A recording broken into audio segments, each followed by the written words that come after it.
Before we get started, let me share with you a little information about our indicators. I learned this the hard way. This is the one I use on my lathe. But if you don't put some means of stopping that indicator before it bottoms out into the bearing back here, because this tip being larger than this shaft, that thing will swage that bearing in there, and then it'll bind, and then your indicator's shot. Well, I learned it the hard way. I barely swaged mine. I was able to loosen it up with penetrating oil, get it working again. Now what I do, I'll turn me a piece like this brass, turn it out, bore it, put it on there with some Loctite, and now I have room. It's going to bottom out on this end before it bottoms out in the bottom of the indicator and then destroys it.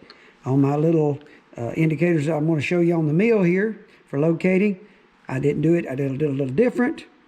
Here I have a protrusion that sticks out that it is longer than the indicator shaft, and therefore it's going to bottom out on this before I hit this, and I no longer ruin my indicator. Okay, how we're going to locate our holes in the x-axis.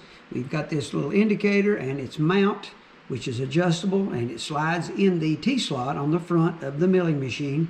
I've got one on the left. I've got one on the right. When they're not in use, you just slide them back next to the handles, no problem whatsoever. For the y-axis, what we have here, I just added this just a month or so ago, been putting it off, but wow, how handy.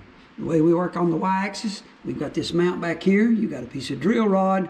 It's about 2 feet long. The mounts are at the back, and then the front portion of that rod just freewheels. It just airballs, I might say it. So your indicator can ride over the top of it. And the way that works is you'll set that location with this on your indicator, lock it down. That's what you'll be repeating too. Let me share with you how that for about 30 years now I've used these dial indicators on this mill to give me quicker repeatability and accuracy. Now, I'll show you later in this video on the lathe, we use that 2-inch indicator for actually machining the size, but on this mill, mostly I use it simply for quickly relocating back to another hole. Now, in my shop, most of the machining I do is fabricating. So we're going to let this carburetor spacer plate here represent something we'd be making that has 4 holes in it. Each hole would have 4 operations. Therefore, I'm going to be locating about 16 times. And that's where these indicators come in handy. Let's do it. All right, we get over that first hole there. And then always make sure you're moving your mill in the same direction. So therefore, I would move forward till I get on where I want to be in that y-axis, and I would zero it. Same thing in the X. I'm going to be moving it this way, so I'm going to get over that thing, and I'm going to zero it on 0 in the x-axis as I'm moving that way, because I want to take all the slap out. Once I do that, that's going to be the whole location of your first hole. All right. I'm going to slide this indicator over, and what I like to do here is I like to make that thing 0 on the first quarter turn. That way when I'm looking at that indicator coming back to it, as soon as it picks up, the first 0 I come to is going to be my location. Same thing down here on this indicator, the bottom one, that you'll see when I move up to it. I'll locate that the same way when I first come up on it. So we drill that hole. And now sometimes it's quicker to change a bit or something and stay in the same location, but many times it's quicker to go to the next location. All right, I would come down to my 0 point, whatever that may be, and then I would lock this indicator down and set that at 0. There it is. That'll be the second one. Now I know where I'm at. I'm in the x-axis. I know where I'm in the y-axis. Now I'll come over to the next hole.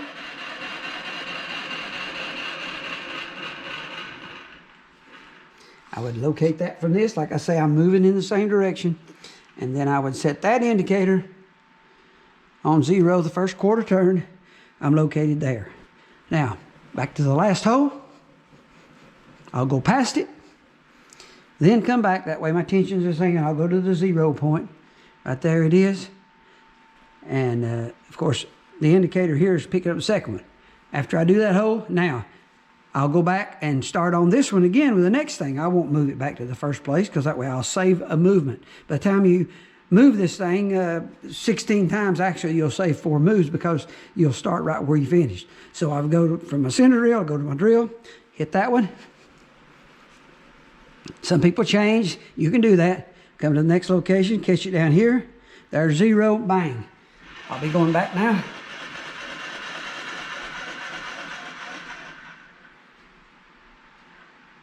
Zero, bang. Then I'll be going back to this one. Go past it. Now come back to the 0 point. Right there we are. Next bit, I'll be going now to my countersink. Hit that one. Coming back. Looking down here. There it is. 0. You can see how repeating, using these indicators, much quicker, much safer. You're going to cut down on mistakes. And other than that, you're going to sit over there and look at your dial every time. I think most machinists would agree that it's hard to beat a digital readout. But starting out, it's hard to justify the high cost of one sometimes. Now, my dad used to say, a poor man's got poor ways. But sometimes an inexpensive method can prove quite satisfactory. Case in point, a number of years ago, on my small lathe, I added this 2-inch dial indicator. I made a little bracket back here, and then the point that it picks up on the machine is here on the radius part of this compound. Having 2 inches of travel, it will easily cover a 4-inch part. And if for some reason that's not satisfactory, I can always loosen it and adjust that indicator in and out. Well, there's quite a few advantages of this. Here's number one. I've hardly ever looked back again at my micrometer collar over here. It's so much easier. If I'm getting ready to rough down, I'll take a cut, measure, set that indicator at 0. If I've got 100 thousandths to take off, then all I have to do is take 50, and I'm right there. Another nice feature, if the cross side moves, for instance, if you're looking back here at the micrometer collar, that doesn't show you what might have happened. Yes, it does take up a certain amount, so many thousands, but the actual tool post could move and you wouldn't be able to see it. With a dial indicator, it always shows you if there's any movement taking place. I think I can safely say the only negative aspect of this arrangement is the fact that all of your indications on your dial indicator have to be halved. In other words, when you move the indicator, say 10 thousandths, it's going to take off 20 thousandths on your part because it's revolving. The positive side is it doesn't take you long to get used to that. Many of your old lathes read directly like that. They weren't halved on the micrometer collar. The new ones usually are. But of my 4 lathes, I can say I use this one more than any, and I can't imagine going back to reading off of the micrometer collar. I like to keep these instructional videos as short as possible, hopefully under 10 minutes, because I know your time is valuable and I don't want to waste it. But I'm also sure you're aware of the fact that at the end of a session, many times I like to share a little something I consider important.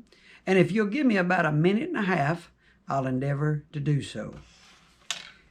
It was battered and scarred, and the auctioneer thought it scarcely worth his while to waste much time on the old violin, but he held it up with a smile. "What am I bid, good folks?" he cried. "Who'll start the bidding for me? $1, $1, now 2, only 2. $2, well, who'll give me 3? $3 once, $3 twice. I'm going to sell it for 3. But no, from the room far back, an old gray-haired man came forward and picked up the bow. Wiping the dust from the old violin and tightening up all the strings, he played a melody, pure and sweet as an angel sings. The music ceased, and the auctioneer, with a voice that was quiet and low, said, "What am I bid for the old violin?" And he held it up with a bow. $1,000. Who'll give me 2? 2,000. Who'll give me 3? 3,000 once, 3,000 twice. Going and gone, said he. The people cheered, but some of them cried, "Sir, we don't understand. What changed its worth?" Quick came the reply. It was the touch of the master's hand. And many a man with life out of tune, he's battered and torn with sin. He's auctioned cheap through a thoughtless crowd. much like that old violin. A night of sin, a glass of wine, a game, and he travels on. He's going once, he's going twice. He's going, and he's almost gone. Ah, but the master comes, and the foolish crowd can never quite understand the worth of a soul and the change that's wrought by the touch of the master's hand. Selah, you think about that.